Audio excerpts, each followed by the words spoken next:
Cristo, en Cristo, en Cristo.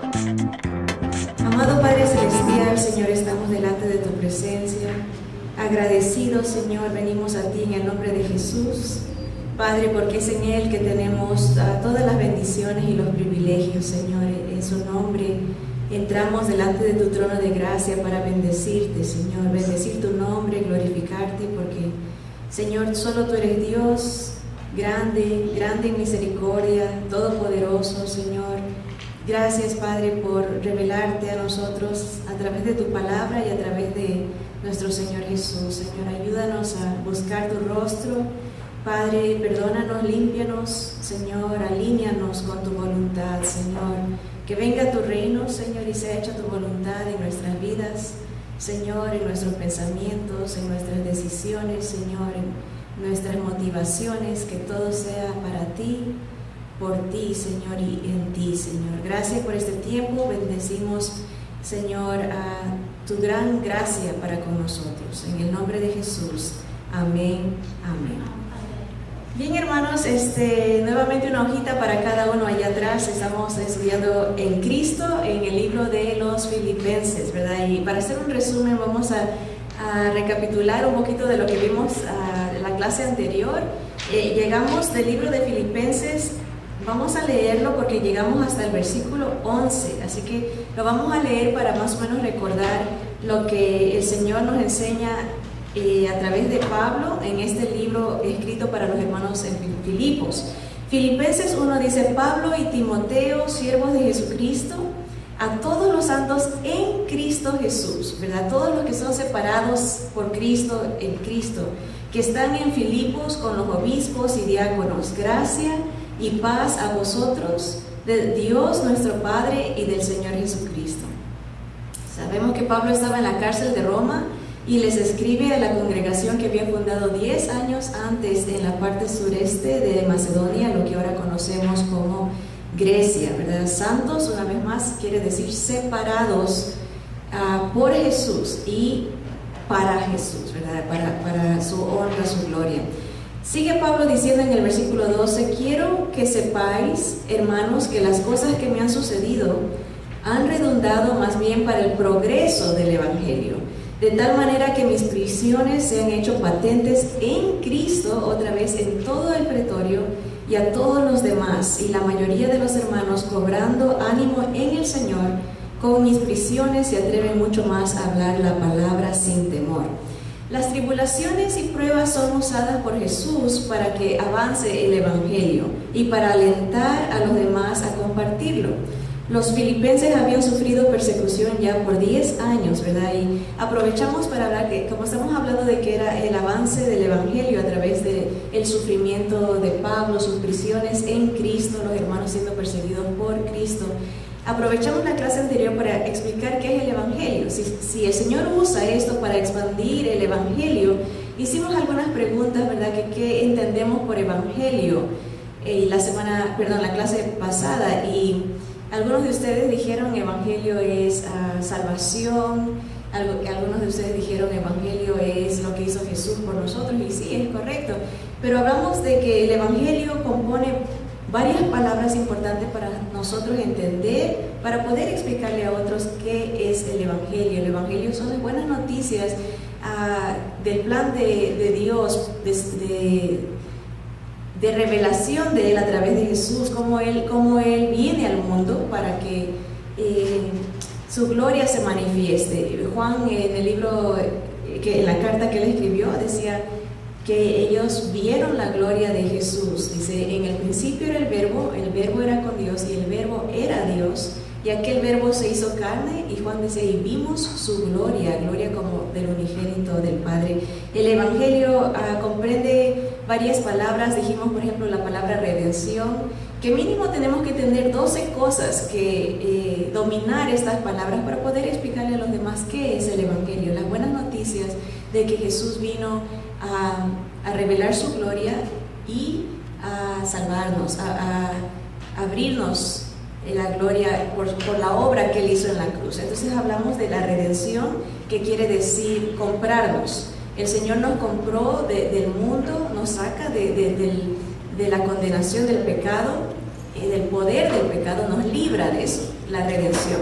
¿Qué otra palabra vimos? La palabra justificación. Dios nos declara perfectos por su Hijo, quien es perfecto, ¿verdad? Y cumplió todas las demandas, satisfizo, ¿verdad? Las demandas de Dios, y por Él nos puede declarar justos. La justificación. Hablamos también de adopción. ¿Qué otra palabra se acuerdan? Una palabra muy importante que es la palabra propiciación. Jesús en la cruz sufre la ira, el castigo de su Padre, ¿verdad? Hablamos que era la tapa del propiciatorio, era una caja, ¿verdad? El arca del pacto tenía una tapa. ¿Se acuerdan del arca del pacto? Esa caja que era de oro, ¿verdad? Que tenía los querubines. Esa tapa que tenía los querubines le llamaban el propiciatorio, y una vez al año el sumo sacerdote echaba sangre sobre ese propiciatorio, sobre esa tapa, para satisfacer la ira de Dios, ¿verdad? Las demandas de Dios, y otorgar perdón para sí mismo y para el pueblo, ¿verdad? Y la idea del propiciatorio es que tapaba los 10 mandamientos que estaban adentro, ¿verdad? El maná, ¿verdad? Y la ira de Dios. O sea, en otras palabras, Jesús es nuestra propiciación. Él nos cubre de la ira de Dios. Si el que tiene a Cristo, el Padre, Dios Padre, va a ver al Hijo y no nos ve a nosotros, ve la perfección de su Hijo, y Él logra apaciguar, satisfacer la ira de Dios, a la cual todos estamos expuestos, porque todos hemos pecado y estamos destituidos de la gloria de Dios. Entonces, ya van varias palabras, ¿no? Redención, justificación, propiciación, la adopción. Jesús nos adopta a través de su muerte y resurrección para su familia, ¿verdad? A través de Jesús tenemos santificación. El Señor nos separa, nos aparta para Él, ¿verdad? Esa es y estudiamos un poquito acerca de la santificación posicional, la que se tiene en el momento que uno entiende quién es Jesús, que comprende su obra, y también la santidad, la santificación experimental, que es la que se va viviendo a diario, se va creciendo en ese conocimiento de quién es Jesús. ¿Qué más comprende el Evangelio? Comprende la glorificación, que el Señor algún día nos va a librar de este cuerpo de pecado, ¿verdad? Ahorita el Señor nos ha librado del poder del pecado. El pecado no se puede enseñorear de nosotros lo podemos vencer en Cristo, por el Espíritu Santo de Dios que vive en nosotros. Podemos vencerlo, ¿verdad? En el pasado el Señor satisface la paga del pecado, en el presente el Señor nos libra del poder del pecado, y en algún futuro no muy lejano, cuando el Señor venga y nos dé otro cuerpo, ya no va a haber conexión con este cuerpo de pecado, vamos a ser libres de la presencia del pecado. Eso es la glorificación, ¿verdad? Seremos como Jesús. Él es las primicias, Él fue el primero de esta nueva creación. Acuérdense que Dios era invisible, ¿verdad? Pero ese Dios invisible que nadie podía ver, ni los ángeles, ¿verdad? Lo adoraron. La forma de Dios, Él es diferente a nosotros, ¿verdad? Dice que el Evangelio que los ángeles pudieron ver a Dios en Jesús cuando nace, el misterio de la encarnación. Y según los estudiosos, la palabra que usan cuando dicen que pudieron ver es como cuando uno abre los ojos así en un gran asombro. Ellos estaban admirados de poder tener la bendición de ver a Dios, ¿verdad? Ver a Dios. El Señor se revela, ¿verdad? Ese es el Evangelio, que Dios mismo viene a revelarse a la humanidad y a anunciar arrepentimiento, a anunciar que su reino se había acercado. Entonces, ¿qué otras palabras? Vimos también la importancia que el Evangelio habla de perseverancia. El que está en Cristo busca crecer en su relación personal con el Señor. No se conforma a este mundo, se va renovando la mente, ¿verdad? Como dice el libro de los Romanos, ¿verdad? No se conforma a este mundo, al sistema contrario a Dios, sino que lucha y prosigue a la meta, ¿verdad? Eso es parte del Evangelio, del poder de Dios a través del nuevo nacimiento, una nueva vida, ¿verdad? Hablamos de que el Evangelio tiene que hablar de arrepentimiento. Lamentablemente vivimos en una época de tantos evangelios falsos que muy poco énfasis se hace de la reconciliación de Dios con el hombre a través de su Hijo Jesucristo, ¿verdad? Casi siempre los evangelios son humanistas, de qué me puede dar Dios y no de lo que Dios requiere, ¿verdad? Como un ser supremo, soberano y absoluto, ¿verdad? Así que Pablo está diciendo, miren, no se preocupen, las tribulaciones en Cristo, las prisiones en Cristo redundan para el bien del progreso del Evangelio, para que el Evangelio sea dado a otros, y así tenemos que ver nuestras pruebas.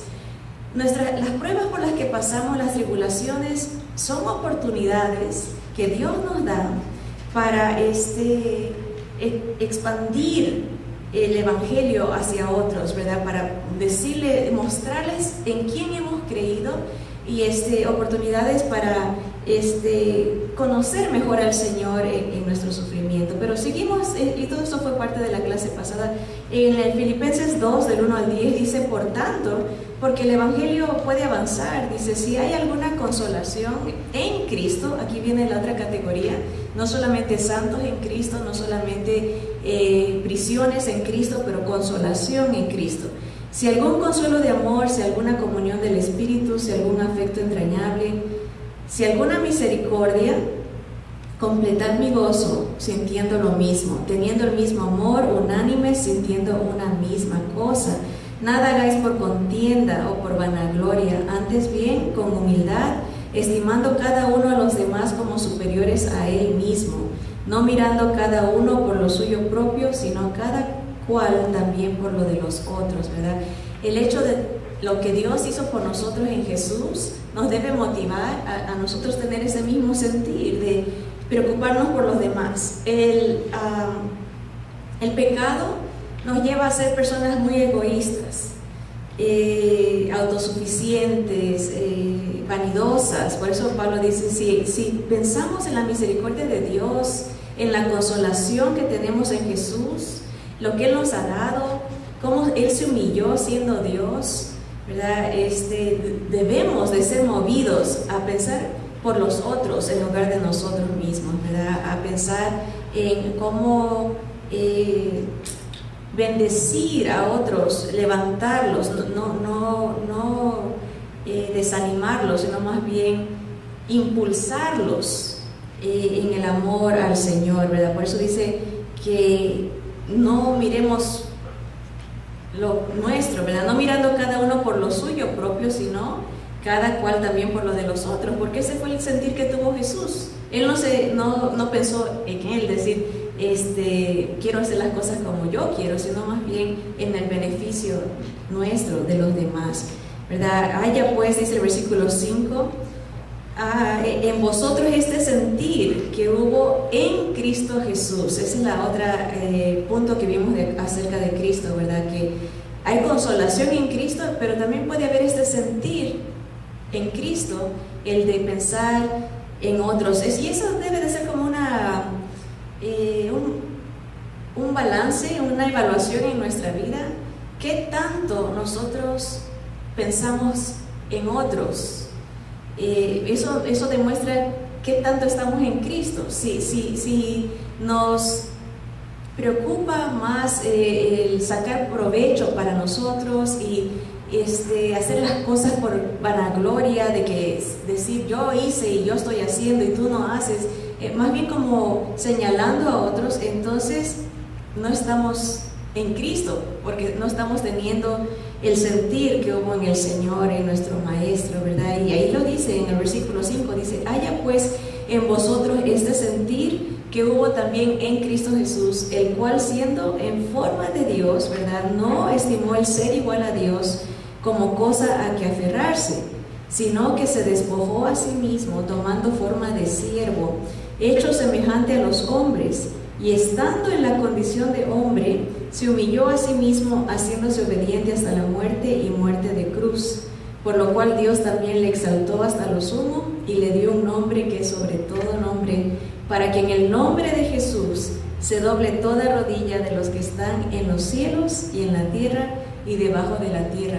¿Verdad? Esa actitud del Señor de sumisión, ¿verdad? No solamente que se humilla para hacerse una criatura, ¿verdad? Un hombre, ¿verdad? Nacer y sufrir como nosotros, ¿verdad? Envejecer. Dios no experimenta eso, pero Él no escatima el tener ciertas cualidades de Dios, las cualidades de Dios, su eternidad, ¿verdad? Su ilimitado poder, ¿verdad? Lo suprime, haciéndose hombre. La otra vez escuchaba una ilustración que se me hace muy, muy buena para entender y valorar, ¿verdad? Lo que hizo Jesús como Dios, ¿verdad? A veces nos acostumbramos tanto a decir, sí, Jesús vino, Dios vino, el Emmanuel con nosotros, Dios con nosotros, y como que si fuera algo tan común y corriente, ¿verdad? Y hablábamos eso con las hermanas el otro día, ¿no? Pensamos, sí, Dios vino al mundo, viene la Navidad, y lo primero que se viene a la mente, hay que poner el arbolito, ¿verdad? Ya viene la Navidad, hay que comprar regalos, ¿verdad? Esa es nuestra idea de lo que significa Dios con nosotros, ¿verdad? Pero escuchaba esto y decía, simple y llanamente viendo el poder del sol, ¿verdad? Cuántas tierras caben dentro del sol, que es tan inmenso para nosotros lo que podemos ver, y el poder del sol es tremendo, ¿verdad? O sea, si estuviéramos 1 centímetro más cerca si la tierra se moviera más cerca del sol, aunque sea por poquito, muriéramos quemados, y si se alejara 1 centímetro del sol, nos congelaríamos, ¿verdad? Es tan importante estar alineados, ¿verdad? De una manera. Pero lo que decía este hermano era, ¿creen ustedes que se puede poner al sol en un granito de arena? Si pudiéramos meter al sol en un granito de arena, en nuestra mente, ¿concebiríamos eso? ¿Es posible acaso meter la grandiosidad, el poder, la energía del sol en un granito de arena? Es imposible, ¿verdad? Ahora, Dios es más grande que el sol, ¿verdad? Es más, los científicos han descubierto que hay estrellas donde el sol se desaparece, o sea, se lo han hecho como una maqueta, ¿verdad? Aquí está el sol, ¿verdad? Y han encontrado otra estrella o planetas que entran miles de sol, y sigue otra más grande, hasta que el sol, que para nosotros es inmenso, el sol se desaparece, ¿verdad? Pero a lo que voy es, si Dios es más grande que la estrella más inmensa que podemos imaginarnos, Él, siendo Dios, viene y toma forma de más chiquita que un granito de arena. Todo su poder, toda su energía, el milagro es que haya podido venir a hacerse hombre, ¿verdad? A limitarse en tiempo, en espacio, en ¿qué más es tiempo, espacio, en lo que nosotros podemos ver? El Señor se limita a hacer una humildad, a hacerse menos que nada, prácticamente, menos que nada.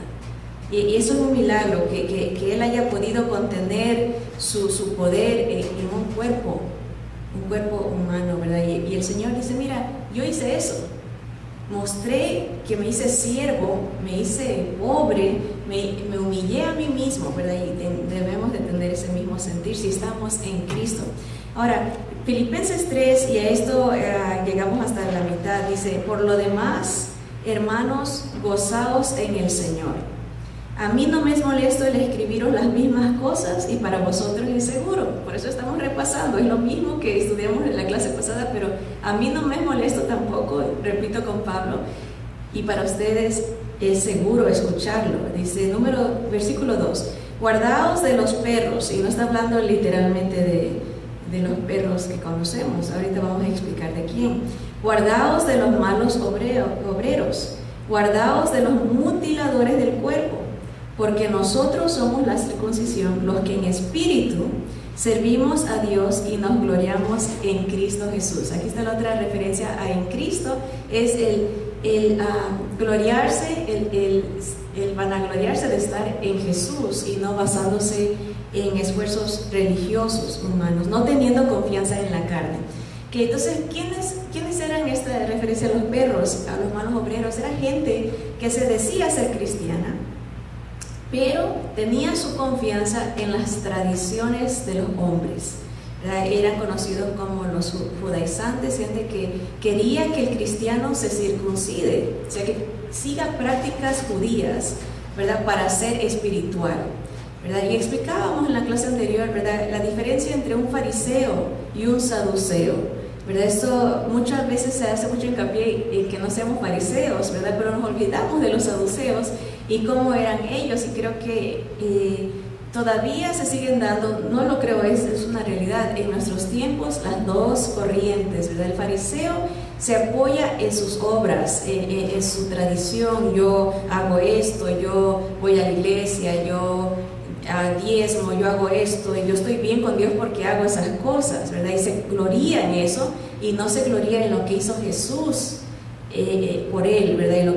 Y lo que estás haciendo en su vida, sino más bien confianza en sí mismo, ¿verdad? Y Pablo dice, no se confíen de la gente que exige esas cosas, que se hagan cosas en su cuerpo para mostrar que son espirituales, ¿verdad? A veces vemos grupos de iglesias que, por ejemplo, dicen, no puedes hacer esto, tienes que vestirte, por ejemplo, pongámonos, por ejemplo, en extremos, ¿verdad? Hay religiones que la mujer se tiene que tapar hasta los ojos, ¿verdad? O sea, porque para ellos eso es un reflejo de santidad, de pureza, ¿no? Y así mismo hay corrientes de iglesias llamadas cristianas que también empiezan a decir, no, tenemos que hacer esto, los hombres tienen que solamente vestirse de esta manera, las mujeres de esta, el pelo largo, ¿verdad? Ponte velo, si no haces eso, eres pecador, si te vistes de tal manera, eres un pecador, ¿verdad? Y los perros son los que muerden, ¿verdad? Esa gente que solamente se la pasa criticando y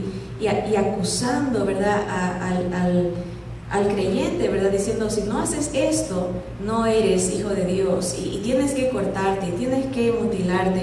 Y Pablo dice, nosotros no nos confiamos en las apariencias, nosotros no tenemos no nos gloriamos en nuestros esfuerzos humanos, sino que nos gloriamos en Cristo, ¿verdad? Lo que el Señor hizo por nosotros y lo que está haciendo en nosotros, ¿verdad? El santificarnos, el acercarnos a Dios a la medida que uno se entrega a su voluntad.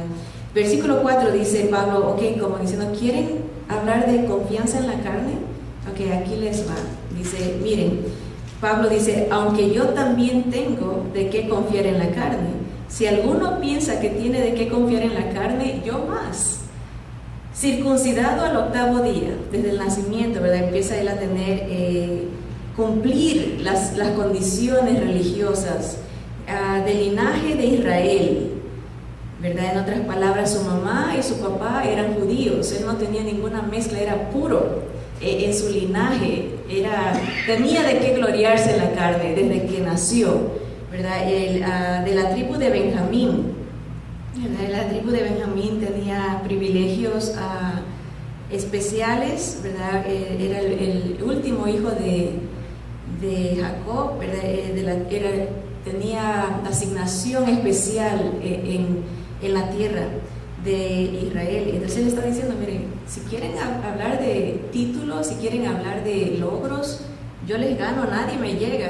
Dice, hebreo de hebreos en cuanto a la ley fariseo, o sea que seguía los mandamientos de Dios, los conocía. El fariseo tenía que conocer las escrituras, todos los salmos, ellos eran estudiosos de las escrituras, muy entregados, ¿verdad? En cuanto a celo, perseguidor de la iglesia, en otras palabras, tanto yo creía que amaba a Dios, tanto yo creía que me sujetaba a las reglas de Dios, que yo perseguía a los que yo pensaba que estaban mal. Yo no solamente los acusaba, sino que los mataba, ¿verdad? En cuanto a la justicia que es en la ley, irreprensible, que está diciendo, no me pueden encontrar falla Esa es una cosa que es bien difícil para uno de nosotros decir, búscame, falle, no me vas a encontrar. Soy irreprensible en cuanto a las cosas de Dios. Dice, pero cuantas cosas eran para mí ganancia, o sea, todo lo que podía él enorgullecerse, las he estimado como pérdida por amor de Cristo. En otras palabras, si yo me voy a confiar en cosas religiosas, tradiciones de hombres, estoy despreciando la obra de Jesús. Y él dice, yo dejé todo eso por gloriarme en Cristo, amor a Cristo, de Cristo. Dice el versículo 8, y ciertamente aún estimo todas las cosas como pérdida por la excelencia del conocimiento de Cristo Jesús, mi Señor, por amor del cual lo he perdido todo y lo tengo por basura para ganar a Cristo, ¿verdad? En otras palabras, no voy a depender de esas cosas, no voy a confiar en mis habilidades, en mis logros, sino en Jesús, mi Señor, en el cual amo y el cual quiero conocer cada día más, ganarlo, ¿no? Y dice el versículo 9, y ser hallado en él no teniendo mi propia justicia, que es por la ley,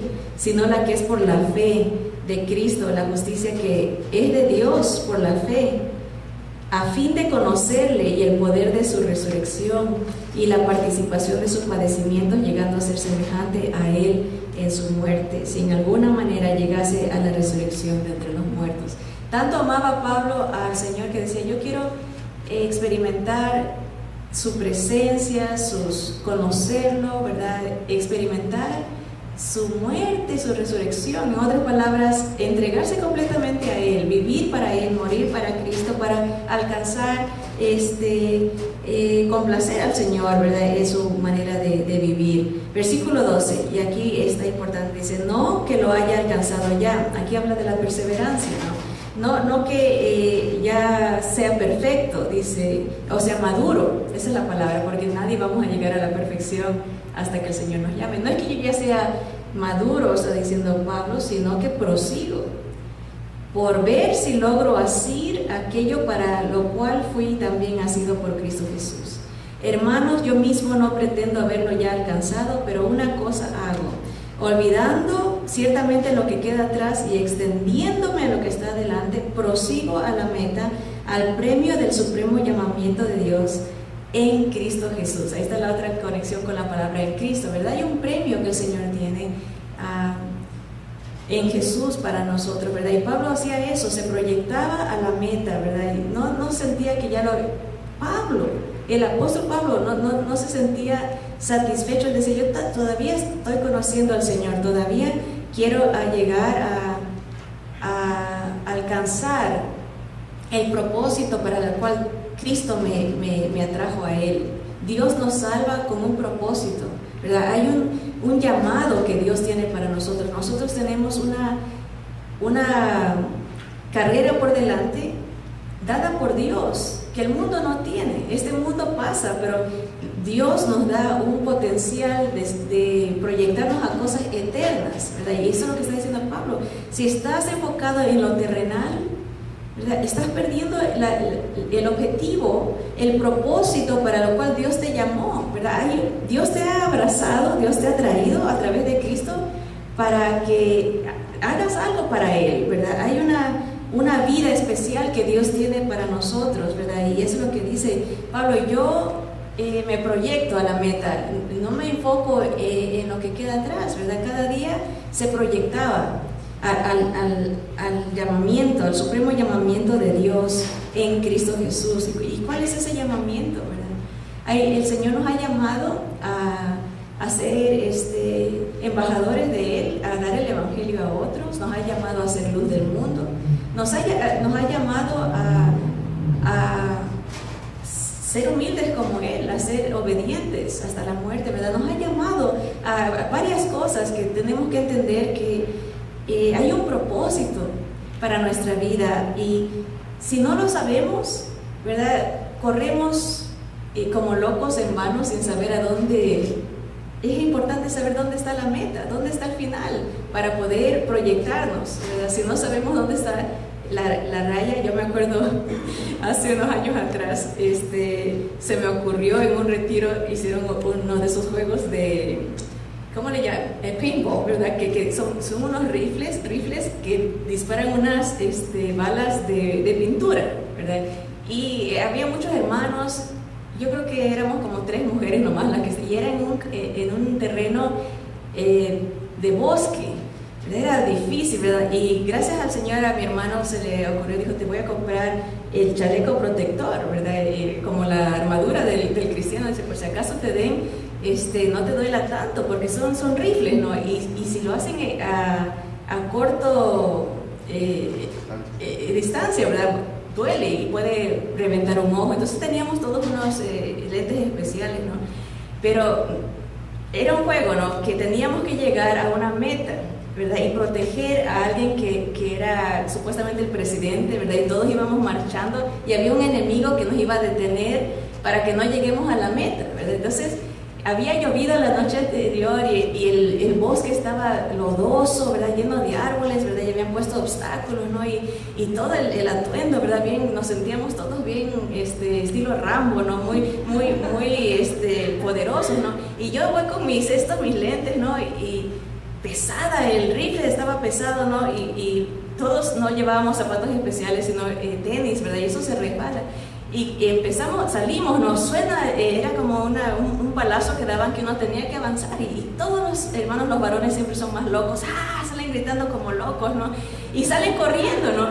Y yo busco rápido porque empieza una balacera y empieza la gente, cuando a uno le pegaban con si una bala le daba de color, uno tenía que levantar la mano y lo eliminaban inmediatamente apenas recibí. Entonces yo me tiro al suelo para que no me den las balas, ¿verdad? Yo digo, pero estoy respirando tan del susto, ¿no? Porque mis lentes toditos se empañan, ¿verdad? Y yo no veo nada y me entra un pánico porque cuando uno, estás oyendo que se me venía a la mente, qué horrible ha de ser en la vida real cuando estamos en guerra, ¿verdad? Como los soldados, ¿no? Sentir que se están muriendo de veras y yo estoy viendo, los hermanos empiezan a caer como pajaritos alrededor, ¿no? Y una desesperación, respirando y todo, respirando fuerte, que no veo nada.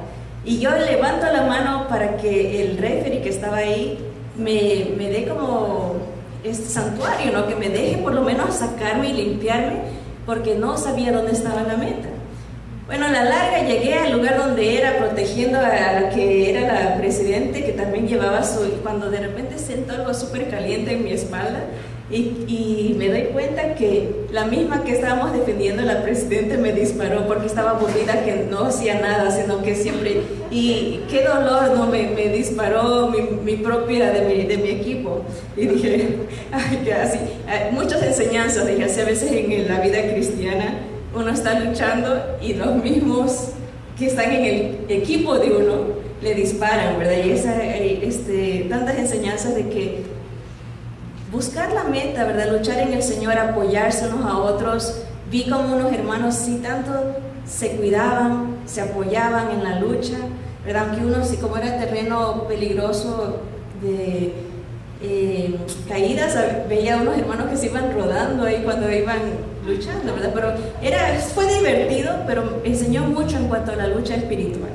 Y la idea es de que cuando uno no ve la meta y no está equipado, corre como loco y cae ante el enemigo, ¿verdad? Y así Pablo dice, yo no corro así, como loco, ¿verdad? Corriendo sin saber a dónde voy. Y dice, yo sé la meta, prosigo al blanco, me olvido lo que queda atrás, fallas, logros, lo que sea, lo dejo atrás y me proyecto adelante, ¿verdad? No de domingo a domingo, este domingo voy a la iglesia y el próximo, ok, nos vemos hasta el próximo, sino cada día, ¿verdad? Olvidarnos lo que hemos alcanzado y proseguir al blanco, ¿verdad? Como dice él en el versículo 12, no que lo haya alcanzado ya, ni que ya sea maduro, sino que prosigo, por ver si logro así para aquello para lo cual fui también nacido por Cristo Jesús.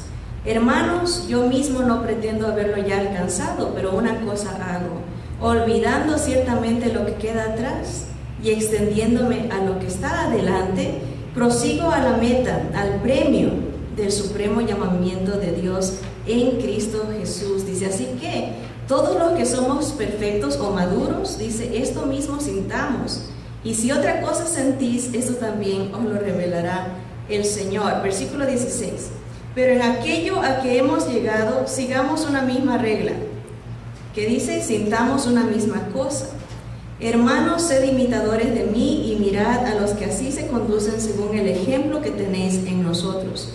Porque por ahí andan muchos, de los cuales os dije muchas veces, y aún ahora lo digo llorando, que son enemigos de la cruz de Cristo, el fin de los cuales será perdición, cuyo Dios es el vientre, y cuya gloria es su vergüenza, que solo piensan en lo terrenal, ¿verdad? En sus logros, en lo que he hecho. Una de nuestras metas es nunca enseñorearnos de lo que ya hemos hecho, ¿verdad? Oh, yo mira lo que estoy haciendo y he logrado esto y he hecho esto en el campo espiritual, ¿verdad? Si no, ya eso fue pasado. O si es fracaso, a veces hay gente que está solamente en su fracaso, yo no sirvo para nada, yo no he hecho nada y no puedo hacer nada, y se quedan en esa mentalidad y no se proyectan. Cada día, un día nuevo, una nueva misericordia, sean logros, sean fracasos, se quedan atrás y se prosigue, ¿verdad? A la meta, a lo que el Señor nos ha llamado. Es una gracia de Dios eso, que un borrón y cuenta nueva, ¿verdad? Avanza, proyéctate, prosigue. Versículo 20 dice, mas nuestra ciudadanía está en los cielos, de donde también esperamos al Salvador, al Señor Jesucristo, el cual transformará el cuerpo de la humillación nuestra para que sea semejante al cuerpo de la gloria suya, por el poder con el cual puede también sujetar a sí mismo todas las cosas, ¿verdad? Habrá gente que dice, yo no puedo, siempre como estaban diciendo, no, se enfocan solo en lo terrenal, y Pablo dice, no hagan eso, proyéctense a lo espiritual, dice, porque de allá esperamos al Señor, de los cielos esperamos al Señor. Enfóquense, por eso dice, puesto nuestros ojos, poned la mira en las cosas de arriba, no en las de la tierra. Esto no es nuestro hogar, ¿verdad? No debemos de aferrarnos a lo que este mundo ofrece, porque si dice aquí, van a recibir, hay gente que se gloría, como decía aquí en el versículo 19, el fin de los cuales será perdición, cuyo Dios es el vientre y cuya gloria es su vergüenza. O sea, se glorían en cosas que van a ser quemadas, que no van a tener peso eterno para la gloria de Jesús. Y Pablo dice, eso no somos nosotros somos de los que nos enfocamos en Cristo, en las cosas de Él, en lo celestial, ¿verdad? Donde Él nos va a transformar y nos va a dar un cuerpo como la gloria de Él, ¿verdad?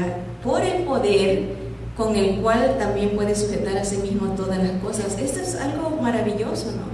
Dios nos va a levantar si hemos muerto en Cristo. Aunque estemos muertos, Dios tiene el poder para levantarnos y darnos un cuerpo nuevo. Si estamos vivos, igual, no vamos a preceder a los que nos han ganado, se nos han adelantado, sino que juntamente con ellos el Señor nos va a levantar para irnos con Él a las nubes. El poder de Dios.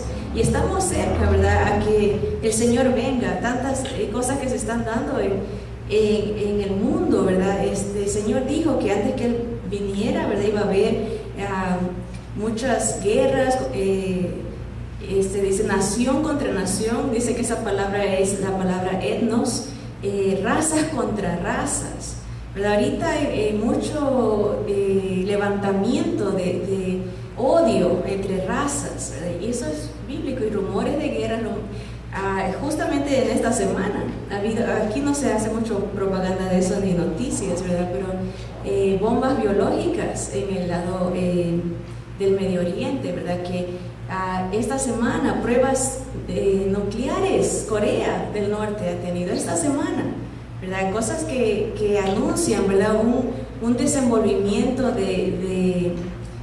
como que dice la plataforma se va formando, ¿verdad? Para que acuérdense que el Señor describe mucha destrucción en los tiempos de la gran tribulación. Ya vienen, y el Señor dice, miren, yo tengo poder para hacer nuevos, darles esperanza. Este mundo no es nuestro hogar.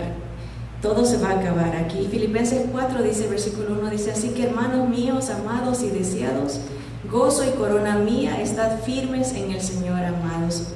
Ruego a Evodia y a Síntique, unas hermanas que sean de un mismo sentir en el Señor.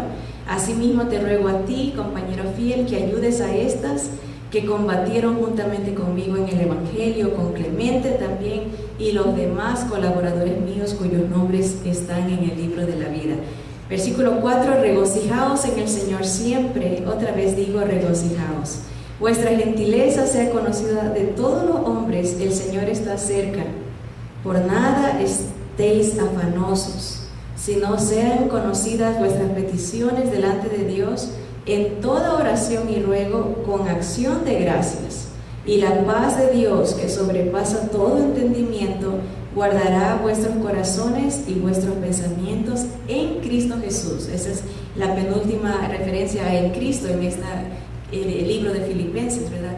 Por lo que el Señor nos va a dar un cuerpo nuevo, Él viene por nosotros, debemos de enfocarnos y dejar las contiendas, ¿verdad? A veces nos enfocamos en cosas tan triviales, ¿verdad? Tan absurdas, tan superficiales, ¿verdad? Y aquí estas hermanas estaban peleando. Y el Señor, Pablo les dice, no sean así, ¿verdad? Acuérdense que están sus nombres escritos en el libro de la vida, ¿de qué sirve estas cosas terrenales, ¿verdad? Enfóquense en lo que el Señor tiene para nosotros, regocíjense en lo que el Señor ha hecho para nosotros, y ese regocijo, ese gozo nos lleva a tratarnos bien los unos a los otros, ser gentiles, amables, buenos los unos con los otros, porque el Señor está cerca. Esa es la motivación, no porque tengo la obligación, sino que sabemos que el Señor viene a pedir cuentas a sus siervos, ¿verdad? El Señor viene a analizar nuestro trabajo para Él y nuestro comportamiento. Vamos a terminar con el versículo 6 y 7. Esta porción yo siempre la llamo la fórmula contra la ansiedad. La fórmula contra la ansiedad. Cuando uno está deprimido, ansioso, nervioso, preocupado, el Señor nos da una fórmula para cómo poder vencer eso. Y el versículo 6 dice, por nada estéis afanosos, y aquí viene la primera parte, dice, si no sean conocidas vuestras peticiones delante de Dios en toda oración y ruego. Esa es la primera parte. Cuando uno está preocupado, debe de decirle al Señor lo que le está afectando en oración y ruego, ¿verdad? Señor, que se haga tu voluntad.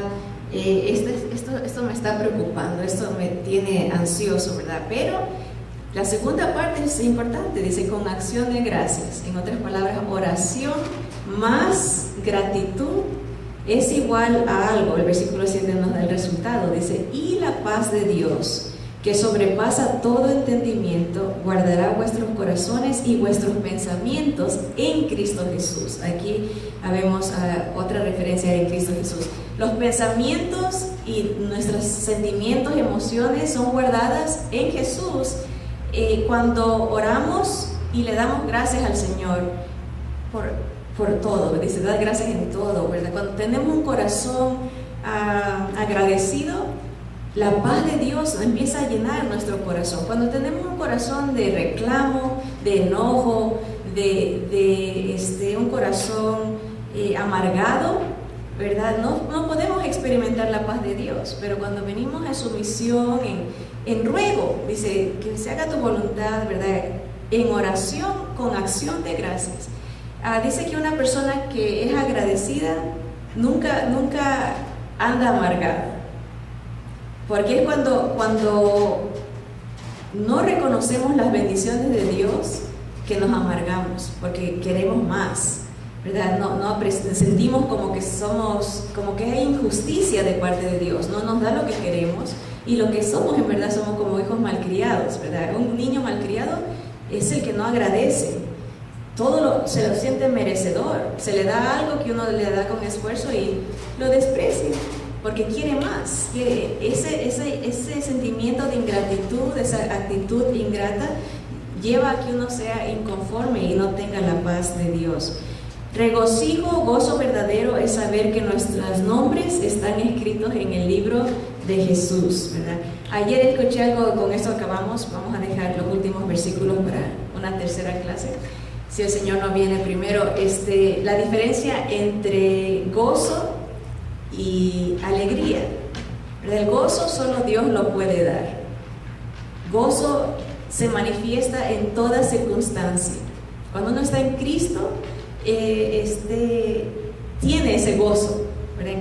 En enfermedad, en salud, en necesidad, en abundancia, el gozo está presente. Eso viene de Dios y nadie más lo puede dar, el gozo permanente, ¿verdad? Pero la alegría, la palabra en inglés es happiness, ¿verdad? Y que dice de una palabra que quiere decir lo que está happening, lo que está pasando a nuestro alrededor. La alegría se limita al ambiente, ¿verdad? Por ejemplo, por eso el mundo busca fiestas, porque siente que ese es el ambiente que lo hace feliz. Pero ¿qué pasa cuando se acaba la fiesta?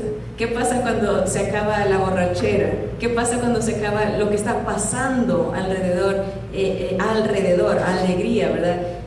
Se va ese supuesto emoción, la alegría se va, porque eso es lo que da el hombre, es temporal. La alegría depende de lo alrededor, de lo que está pasando alrededor, pero el gozo viene del interior, viene de Dios para nuestro corazón y nuestra mente. Por eso dice, si estás en Cristo, no hay lugar para depresión, no hay lugar para ansiedad, porque estás dependiendo completamente de Él, de su voluntad, de su gracia, ¿verdad? En agradecimiento, ¿verdad? Oración, agradecimiento produce la paz del Señor. Así que con eso terminamos la segunda parte de esta clase, hermanos. Algunas cosas en Cristo, gloriarse en Cristo, ¿verdad? Estar en humildad como Cristo, eso hemos visto hoy, ¿verdad? Servir y gloriarse en Cristo, ¿verdad? Al llegar a la meta del supremo llamamiento en Cristo y guardar nuestros pensamientos en el gozo y la voluntad del Señor en Cristo Jesús. Ahora, como tarea, les quiero dejar una tarea. Cuando estudien el libro de Filipenses en sus casas, agarren un marcador o algo y marquen todas las veces que encuentren la palabra gozo, porque Filipenses es el libro del gozo. Regocijaos, gozo, todo lo que gozaos, todos los derivados con gozo, y van a ver cuántas veces Pablo, aún en sus circunstancias, porque él estaba en Cristo, aprendió a vivir en el gozo del Señor, ¿verdad? Y esa es nuestra meta, enfocar nuestra mente en las cosas del cielo, no en las de la tierra. Vamos a orar. Señor, te damos gracias, Padre, porque eres bueno, para siempre es tu misericordia, Señor, y como dice tu palabra, es por tu bondad que no hemos sido consumidos, Señor, porque nunca decaen tus misericordias, Señor. Te damos gracias por Jesús, porque en Él, Señor, tenemos esperanza, tenemos propósito, Señor, en Él hay vida, hay gozo, Señor, hay vida abundante, Señor.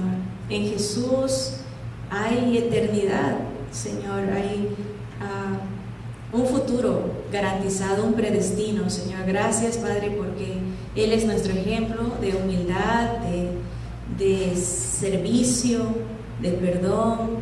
Señor, ayúdanos a ser más como Él, Señor. Ayúdanos a tener una mente espiritual, no terrenal, carnal, sino enfocada en ti, Señor. A seguir el ejemplo de Pablo, que se gloriaba en ti, sufría por ti, te servía a ti, Señor, y vivía en gozo, Señor. Ayúdanos a despojarnos del peso de pecado que nos asedia y correr con paciencia la carrera que tenemos por delante, puestos los ojos en ti, Señor. Bendícenos, ayúdanos a animarnos los unos a los otros, viendo que el día se acerca, Señor, que la noche está avanzada, Señor, y los días son malos. No hay tiempo que perder, Señor. Gracias por mis hermanos que están presentes, los que nos escuchan, Señor, que juntos marchemos apoyándonos unos a otros para tu honra y gloria, Señor. Y es en el nombre de Jesús que oramos. Amén.